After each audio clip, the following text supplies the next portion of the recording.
There are 6 words. Number 1 is an idiom, brick by brick. So if you watch the video and um, looked at the reading, I think it's relatively easy to understand. It said Softbank was built brick by brick by Masayoshi Son, I think is his name.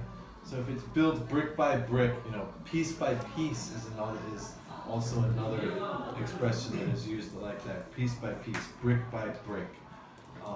He did it a little bit at a time. It kind of implies that it was not a rushed job. He took his time, added a little bit here, added a little bit here, over time, slowly, brick by brick. And it also kind of implies that everything was really done by yourself. You didn't get other people to do it for you. I'm sure he had many people helping him, but it implies that he did it all by himself. Number 2, groom. To groom. So if this word is used as a noun, it's talking about bride and groom, wedding, blah, blah, blah. But when it's used as a verb, to groom someone, I guess it can be used 2 ways. First, let's talk about the meaning right here. He started to groom a new generation of executives. To groom them means to prepare them, to train them.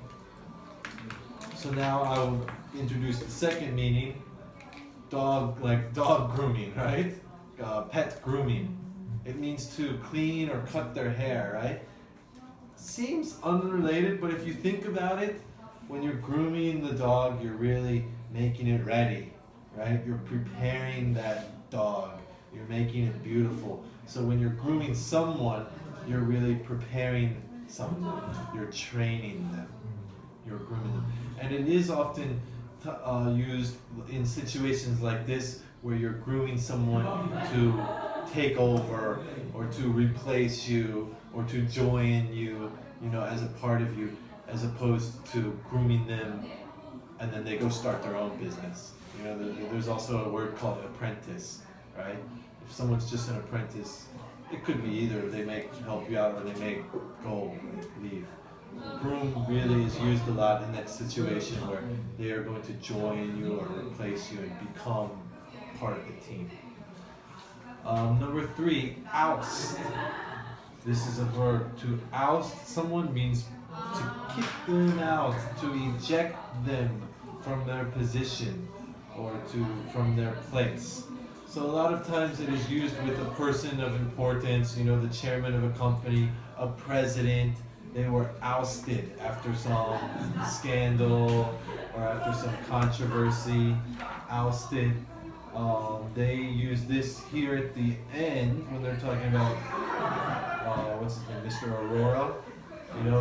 Some investors drove a campaign to oust him from his post, to oust him, to kick him out, to get him out. And it's, like I said, it's a lot of times used with people in very important positions, presidents, leaders, like that. I would not say imagine it's a class of children, the classroom setting, and you're causing many problems. I'm going to kick him out of class. You would not say oust him. It's just a student. You're not going to use it in that situation. Number 4, hand pick. To hand pick. This, again, I think is easy to understand. You can pick something by hand. Hand pick, literally meaning to hand pick cotton, to hand pick the berries off the tree. But a lot of times it is used, such as in our reading, in our video. It says he hand-picked Mr. Aurora, right? Yeah, hand-picked Google executive Nikesh Arora. He did it himself. He chose him. He hand-picked him. I will do it myself. Well, the board of executives will not meet about it. I'm going to hand-pick it. Really, hand meaning me, myself, to select. I have some purpose in mind. Number 5, heir apparent. So this is an expression to mean someone who will probably, or at least seems like they are going to succeed next, or they're going to be in charge next. They are the heir. When you say the heir, you can the heir of an estate. Who will get the money when he dies? The heir of a company. Who will be the leader of the company next? Heir apparent means it's not 100% official. It's not. They did not make a contract. He did not announce to the world, this is who will lead the company next. But everyone saw that and said, oh, we're probably going to. He's probably going to be the leader. Heir apparent. Apparent means it appears that way, right?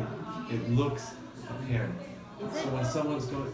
Is it wrong if I use apparent heir in English? Is it awkward? He was the apparent heir. I'm trying to think. Apparent heir. Grammatically, it's correct. But yeah, it sounds not very strange, but a little bit strange. He was the heir apparent. So it's used in many. It's used in sports. I was talking about sports, you know. If there's the leader of the team, but he's getting older, you know.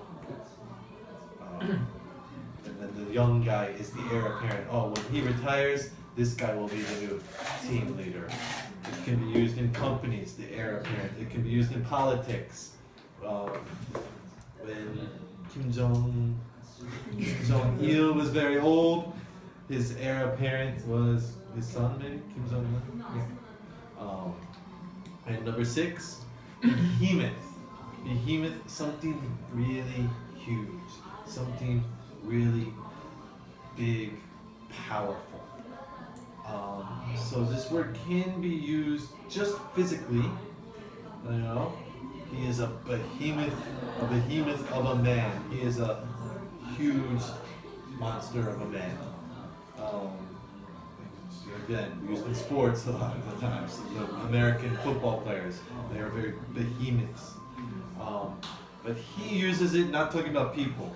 China and India are growing behemoths in the region. China and India, compared to the other countries, population-wise at least, are really behemoths. And also he attaches a growing behemoth. So population-wise they're growing, but also power-wise they're starting to grow too. So behemoths, something really big, something really powerful. Even if someone is not